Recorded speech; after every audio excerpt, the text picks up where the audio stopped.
का कपड़ा और 5 कलर का कपड़ा। अब जो नहीं जानते, अभी से मेरा चैनल है, उसके ऊपर ओके करो, सब्सक्राइब करो और मेरे से जुड़े रहो।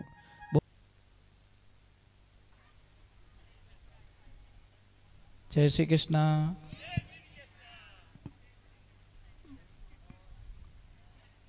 ठा पढ़ियो नहीं पढ़ियो।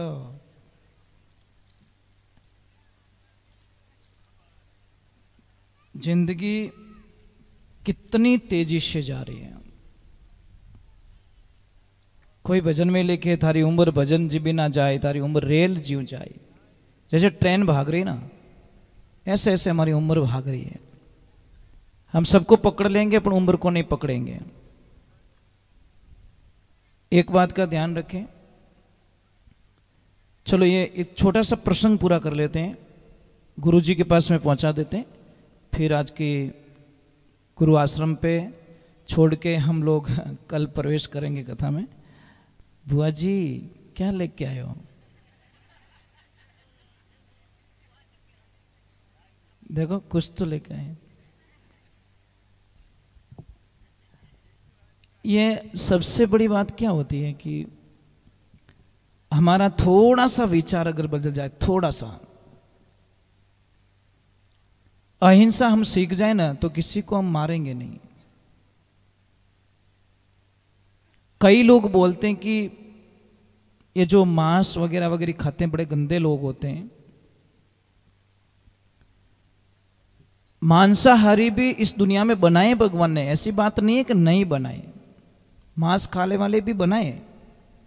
पर एक बात का ध्यान रखना, जो भी मांस खाते हैं, जो भी 4 पैर वाले जो होते हैं पशु कोई भी, उनमें एक कॉमनता देखिए, जन्मते ही उनकी आंखें नहीं खुली रहती।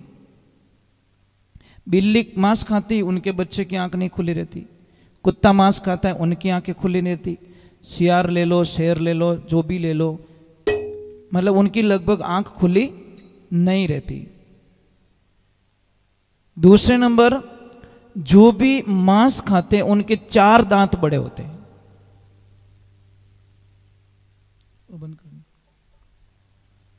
समझ में आ रही नहीं? तो उनको पकड़ने के लिए तीसरे नंबर एक और कॉमनता बताई। हम लोग डायरेक्टली उस रिजल्ट पे चले गए। जो भी मांस खाते हैं लगभग वो जीभ से पानी पीते हैं, होठ से पानी नहीं पी सकते। आप कुत्ता ले लीजिए, जीभ से पानी पीता। बिल्ली ले लीजिए, जीभ से पानी पीती है। शेर, चीता, कुछ भी हो, वो सारे जीभ से पानी पीते हैं। तो हमको सोचना पड़ेगा। परंतु एक और विधान बताया, वापस इसी में बताया है कि अगर इंसान उस लेवल पे नहीं जाएगा तो उसका एंड कैसे होगा। और शायद तो आप सब रोज रोज शाम को भी दिया बत्ती करो तब शांति की प्रार्थना करना, सुबह भी आरती करो तो शांति की प्रार्थना करना कि विश्व में शांति बने रहे, सबको सद्बुद्धि रहे और सब लोग भाईचारे से रहे, क्योंकि समय आने पर सब चले जाएंगे। पर बिना ऋतु फल तोड़ा हुआ और बिन मौसम बरसात हुआ नुकसान करता है।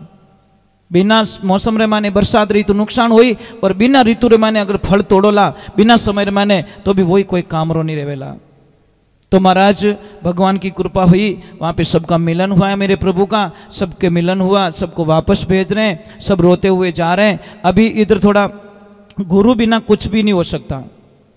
तो अवंतीपुर में, उज्जैनी में संदीपनी ऋषि के यहाँ पे बलराम जी और मतलब कृष्ण के वहाँ पे मुंडन संस्कार होता है, गुरु संस्कार होता है वहाँ पे, और शरण में जाते हैं, वहाँ पे विद्या लेते हैं। विद्या लेने के बाद में आखिर में पूछा जाता है कि गुरुदेव, गुरु दक्षिणा में क्या चाहिए। और गुरु का कर्तव्य होता है कुछ मांगे, तो उन्होंने बोला हमें कुछ नहीं चाहिए। कई टाइम पहले समुद्र ने हमारे बच्चे को ले गया था, हमारा बच्चा मार दिया था उसको, वो बच्चा आप ला के दे दो, बस हमारा पुत्र चाहिए हमको। अब भगवान जाते समुद्र के पास में जाके वार्तालाप करते, या तो वो बच्चा दे दे, नहीं तो सूखने के लिए तैयार हो जा। समुद्र हाथ जोड़ के मनुष्य वेश में आके कहता है प्रभु मेरी इसमें कोई गलती नहीं है, यहाँ पे शंकासुर नाम का राक्षस रहता मेरे पानी में, उसने ही उस बच्चे को खाया होगा। फिर वहां पे जाते शंकासुर को उठाते, यम लोग ले जाते, वहां से उस बच्चे को वापस रिपीट करके गुरु को लाके दक्षिणा में देकर फिर वापस मथुरा लौट जाते हैं। ये बहुत लंबा चौड़ा कथन है। वहां पे सुदामा जी की कथन आता है, उनकी फ्रेंडशिप का कथन आता है। सुदामा जी और संदीपनी ऋषि ने जब चावल दिए थे, कर्म प्रधान, ये कर्म आगे आएंगे देखना, चावल कुछ दिए थे खाने के लिए, चने दिए थे, तो सुदामा जी बोला इसको क्या पता है, हम खा लेते हैं। तो चने खा लिए सिर्फ, देखो छाने छाने चना खाया, कितना फोड़ा पड़ा, मतलब कितनी बड़ी सजा मिली सुदामा जी को, आप कल्पना भी नहीं कर सकते। ये कथन आगे आएगा। सिर्फ कृष्ण को बताया नहीं, चना खा लिया, बस उसकी सजा। हाँ पूरा है ना।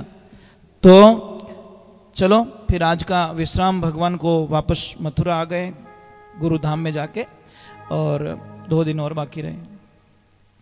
भाई मैं तो प्रार्थना करूंगा कि 2 दिन थोड़ी खुशी दे देना, क्योंकि परसों शाम को ठीक 4 या 5 बजे शायद हम लोग यहाँ नहीं दिखेंगे, हम लोग यहाँ से चले जाएंगे, क्योंकि परसों शाम को हमारी कहाँ पे और सत्संग है हमारे दादाजी की, 12 वर्ष पूरे हो रहे हैं परसों, तो 12 वर्ष की सत्संग मेरे रात को जाके अटेंड करूँगा। तो हम तो उड़ते पंछी भाई। हाँ एक बात अच्छी है, अच्छा लगता है, बस गाओ नाचो खूब झूमो, मुंडा मुंह मीठो बोलनो, अच्छो बोलनो, कितोक जीणो सबसे मीठा बोलो भाई। इस जबान में अमृत है, इस जबान में जहर है। शास्त्रों में तो ये लिखा है कि रसना तू राम बिना मत बोल। रसना जबान को कहा कि जितना तू भगवान का भजन कर ले उतना आनंद आ जाएगा। और मैं आप सबको कह रहा हूं, एक लिखवा रहा हूं, एक तो कल मैंने एक प्रश्न छोड़ दिया था अधूरा, गोलोचनी किसे कहते हैं? अगर उसको कोई इसको ज्ञान हो जाए और वो आपको मिले तो बहुत अच्छा आपको घर में बेनिफिट हो सकता है। गोलोचनी कहते हैं जब गाय बछड़े को जन्म देती है, गाय के बछड़े में आप देखना वाइट वाइट खुर होते हैं, इतने इतने ऊपर का कवर होता है, वो चीज आपको ले लेनी चाहिए। कई अज्ञानी लोग लेते भी नहीं है। जब बछड़ा खड़ा होता है उससे टूट जाए, इतना भी कण मिल जाए ना आपको, उसको कहते हैं गोलोचनी। वो इतनी शुभ मानी गई है आप कल्पना नहीं कर सकते। उसको ले जाओ दीपावली के पूजन में रखो। और एक और मैं पूजा बता देता हूं आपको, 5 नारियल लेना है आपको, श्रीफल कितने, जो पानी वाले नारियल, और 5 लेने हैं गोमती चक्र। ये मिल जाएगा पूजा के दुकान पे, गोमती चक्र 5 आएंगे। 1.25 किलो पीली सरसों, ये वो लोग ही लेना जो पूजा में विश्वास करते हैं। जो पूजा में विश्वास नहीं करते उनको लेने की जरूरत नहीं है। लेना भी मत, फालतू का पैसा खर्च हो जाएगा आपका, बेनिफिट कुछ मिलेगा नहीं आपको। और 5 लेना है हरे कलर का कपड़ा, 5 कलर का कपड़ा, हरा, लाल, नीला, पीला और काला, ये 5 कलर के कपड़े लेने आपको। सबसे पहले जब आप दीपावली की पूजन करो उस टाइम में ये उपयोग कर देना, उस टाइम में लेनी ये चीजें, मैं अभी एडवांस में बता रहा हूं। या कभी भी शुभ कार्य हो उस टाइम भी कर सकते हो। दीपावली को ज्यादा ताकतवर होती है, अमावस्या होनी चाहिए। शाम को पूजा करनी है, कपड़े को बिछा दो, उसके ऊपर नारियल रख दो, नारियल के ऊपर गोमती चक्र रख दो, और 125 ग्राम पीली सरसों डाल दो, और 5 कपड़ों को 5 सबको गांठ गांठ के बांध के अलग अलग पैकेट बना लो।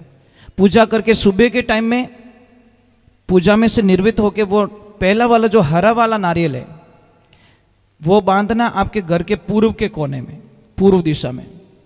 जो लाल वाला बांधना दक्षिण में, पीला वाला बांधना है पश्चिम में, और नीला वाला बांधना है उत्तर में, और मेन गेट पे बांधना है काले वाला नारियल। फिर इसका चमत्कार देखना आप कल्पना भी नहीं कर सकते। मैंने तो बताई दिल से, ठीक है। अब हम आड़ो किकर करी, बस ये उसकी भावना समझ में आ रही नहीं।